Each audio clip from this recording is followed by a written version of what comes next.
Puisi cinta yang membunuh penonton. Oke, balik lagi bareng gua Rendra di Breakdown, dan kali ini gua bakal ngebahas film Puisi Cinta yang Membunuh karya Gari Nugroho.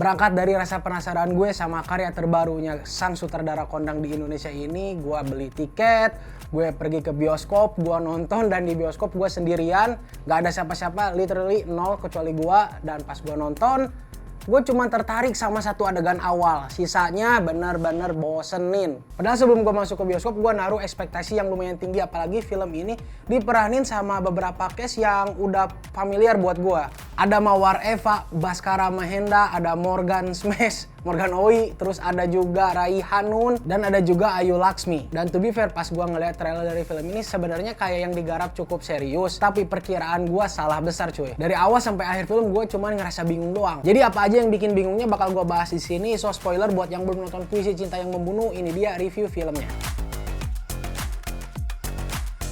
Satu dari premis cerita dulu. Kalau gue baca sinopsis ceritanya yang ada di Wikipedia, itu sama sekali nggak ngegambarin filmnya. Berkisah tentang Ranu, perempuan cantik yang mudah terpikat dengan kalimat manis dan indah dari puisi. Kali ini yang membuat dia jatuh cinta pada laki-laki bernama Hayat yang diperankan sama Baskara Mahenda. Mulanya kehidupan Ranu berjalan lancar dan bahagia. Suatu ketika muncul sosok Randy yang diperankan sama Morgan. Dia kemudian menggoda Ranu dan menunjukkan kepiawaiannya dalam memasak dan bersilat lidah. Hingga suatu hari Randy dibunuh, dia ditusuk dengan pisau dapur, kepalanya dipertontonkan di depan meja di pesta ulang tahun temannya. Dan dari situ kehidupan Ranu pun kacau, dan kematian Randy pun membuat Ranu menjadi trauma. Ranu diam-diam mendapat pengawasan dari sosok misterius. Itu dari Wikipedianya. Tapi pas gue nonton filmnya, si karakter Ranum ini secara plot lebih dulu dikenalin sama karakternya Morgan. Dan di sini ada satu adegan konyol di mana Morgan sedang ngajarin masak orang-orang, dan dia kayak ngasih sejarah dari beberapa bumbu masak kayak alpukat, bunga-bungaan gitu. Dan karakter-karakter figurannya di sini semuanya bengong, kayak bener-bener nggak dikasih arahan, dan aktingnya pasif banget. Ya sekalipun pas gue ngeliat aktingnya Morgan, gue cukup kaget. Menurut gue dia cukup baik dalam memerankan karakter yang bisa dibilang lebay dan creepy. Sebenarnya dari awal aja udah banyak adegan yang nggak masuk akal. Dari dialognya, dari pemindahan adegannya, dari musiknya, hampir semuanya digarap setengah matang kalau menurut gue. Karakter-karakter yang dipaksa untuk lebay ini sebenarnya sesuai dengan permintaan sutradara yang ngambil adaptasi cerita dari kumpulan-kumpulan puisi karyanya sendiri. Tapi balik lagi,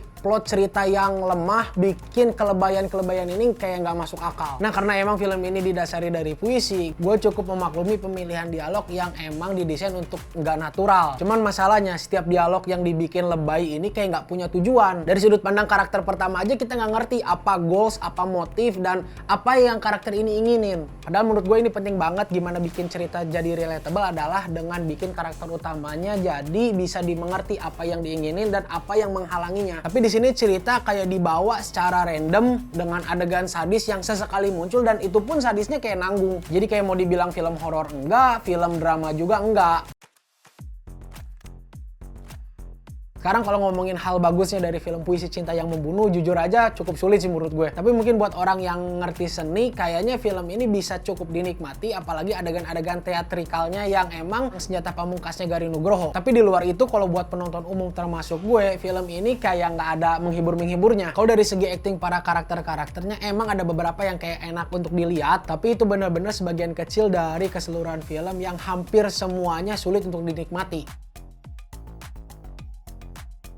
Kalau balik lagi soal perpindahan adegan ke adegan lain, ada beberapa teknik yang digunain buat bikin film ini kerasa seamless, kayak make musik yang sama dari dua adegan yang berbeda. Tapi biasanya kalau di film-film lain, musik yang sama yang digunain di dua adegan yang berbeda itu ngasih simbolisme tertentu. Cuman teknik itu yang sering dipakai di film ini menurut gue terkesan pointless. Jadi gue inget ada satu adegan di mana karakter Baskara Mahendra kayak beli kumpulan buku puisi gitu, dan buku itu kayak di unboxing bareng sama karakternya Mawar. Ada salah satu buku yang punya judul misterius, ada kata darah-darahnya gitu deh. Pas buku itu kelihatan, musik berubah jadi lebih intens. Pas musik intensnya mulai, terus adegan tiba-tiba pindah ke karakter lain. Karakter lainnya bernama Ana, diperanin sama Raihanun. Si Ana lagi dapat telepon dari temennya yang berupa intel. Dan dari dua adegan itu nggak ada relevansi, nggak ada ketegangan yang sama, nggak ada sangkut pautnya. Cuman karena musiknya sama, gue coba engage sama adegan yang baru ini. Gue ngeliat, dan pas adegannya pindah ke adegan yang lain lagi, nggak ada payoff sama sekali, dan disitu gue jadi kesel nontonnya. Hal lain yang bikin gua kesel sama film ini adalah latar belakang karakter yang di-reveal melalui eksposisi dan flashback. Menurut gua dengan eksposisi dan flashback ini cerita emang sedikit berkembang, tapi di sini jadi terkesan males. Apalagi info yang disampaikan lewat flashbacknya tuh nggak begitu menarik. Sebenarnya bisa jadi menarik, tapi gue yang udah kesel sama filmnya jadi kayak nggak tertarik sama sekali. Terakhir yang nggak jelas banget dari film ini tuh kayak unsur horor yang mau dimasukin tuh kayak unsur horor yang kayak gimana? Kan awalnya film ini tuh kayak mau dibawa ke arah slasher gore yang psikopat gitu. Tapi di tengah cerita tiba-tiba dimasukin unsur supernatural, dan pas udah masuk ke bagian cerita yang pakai unsur supernatural, menurut gue ceritanya jadi kayak nggak punya tujuan.